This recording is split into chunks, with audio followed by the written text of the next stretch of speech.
I've done a lot of videos on testosterone, and I've emphasized a lot of things that can lower your testosterone.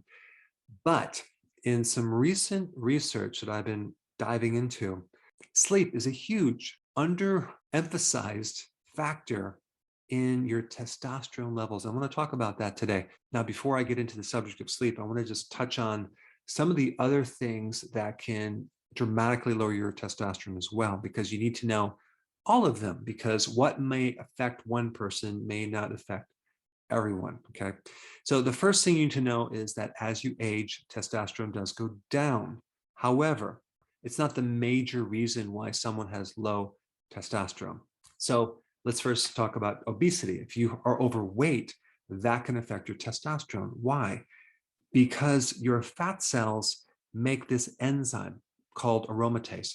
And aromatase turns your testosterone into estrogen. So the more fat you have on your body, the more estrogen you're going to have.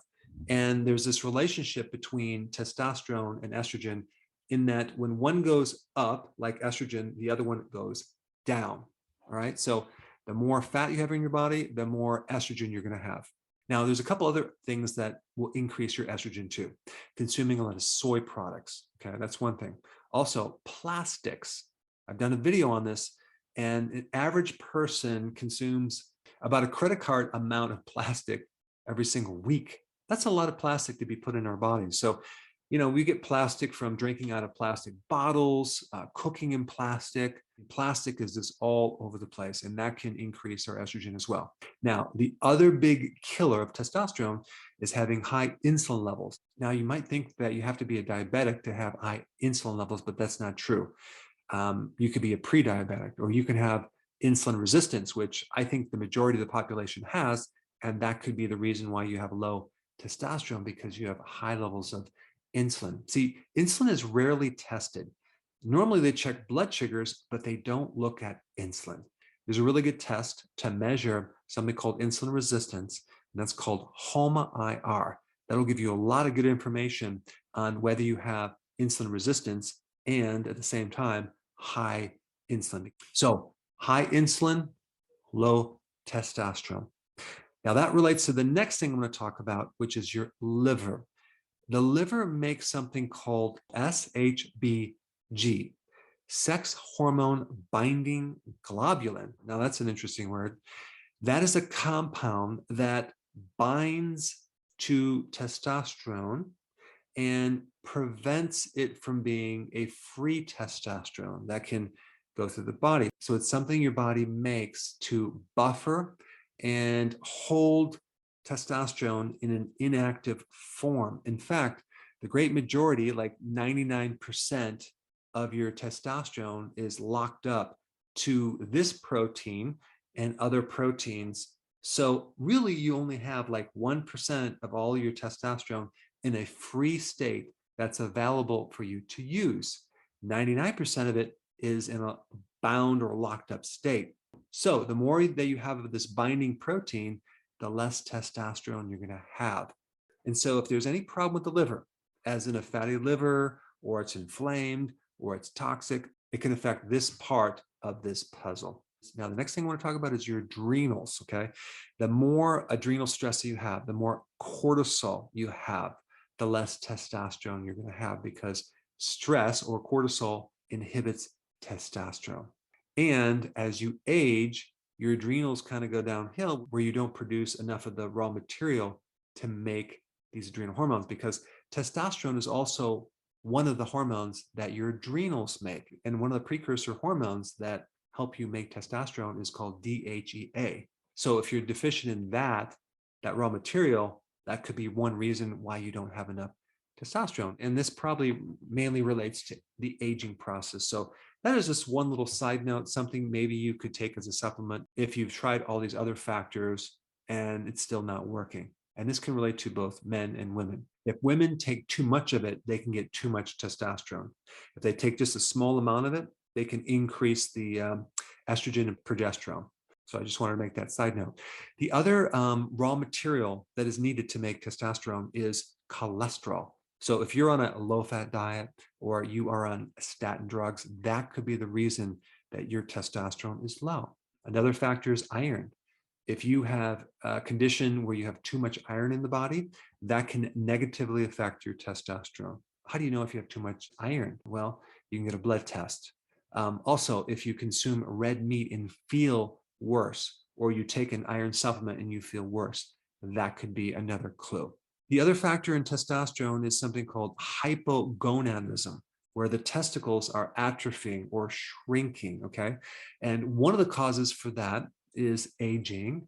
Another cause for that is a zinc deficiency. Out of all the nutrients for testosterone, zinc is probably the most important one. And so you'd want to start eating foods high in zinc, and that would be shellfish like oysters, or even take a zinc supplement. And if you wanted a good zinc supplement in a blend of trace minerals, I put that link down below. All right, another factor with testosterone is alcohol. The more alcohol you have, the more estrogen you're going to have, the less testosterone you're going to have, especially when you drink beer, but all alcohol will create this effect. All right, now the topic of sleep. Sleep is vitally, vitally important. In fact, the research that I went through, which I'm going to put a link down below, demonstrates that the less sleep that you have, the less testosterone you're going to have, because the way that your body controls and manages testosterone are through circadian waves. And this means there's a crossover between your sleep, especially the REM sleep. Okay, that's the second half of sleep, and the generation of testosterone. In fact, you generate more testosterone the more REM sleep you have. So if you're only getting 5 hours of sleep or less, or even 6 hours or less, that could be the big reason why your testosterone is low. So all the supplements, all the zinc, all the things that you do, including testosterone replacement, are for nothing if your sleep isn't good. So your testosterone correlates with your sleep. In one study, it shows that if you can get 8 hours or more, you're going to have very good testosterone levels. Also, a lack of sleep increases cortisol. Okay, that's a stress hormone. Cortisol directly will decrease testosterone, and cortisol also increases insulin, which will lower testosterone. So a lack of sleep or a crappy sleep can just destroy testosterone from so many different angles. So here's what I recommend you do. Number one, to help your sleep, more exercise, or better yet, physical work. It can also directly stimulate testosterone and improve your sleep at the same time. And exercise improves insulin resistance. And exercise can help make you thinner, less fat in your body. And exercise can help improve your liver. All right, number two, get off the carbs. Carbs increase the insulin. Carbs put you in a sympathetic dominant mode, okay, which can decrease testosterone, because testosterone works in a parasympathetic mode that doesn't work that well when you're under stress. And so a low carb diet will help pull you out of this sympathetic dominance mode, as well as handle the insulin part of this puzzle. And also a low carb diet will greatly improve your liver and help liver function and decrease the fat on your liver as well. Number three, improve your sleep with improving the gut microbiome. I recently did a video on drinking kefir before bed or at the last meal of the day. Okay, a really good kefir gives you good strains of both friendly bacteria and friendly yeast. So fixing the gut biome is a very, very important action for sleep, okay, which will then improve your testosterone. And you can even take a probiotic, but the gut is a very important factor in sleeping better. And then this, as far as sleep nutrients go, vitamin B1 from nutritional yeast, that's vital.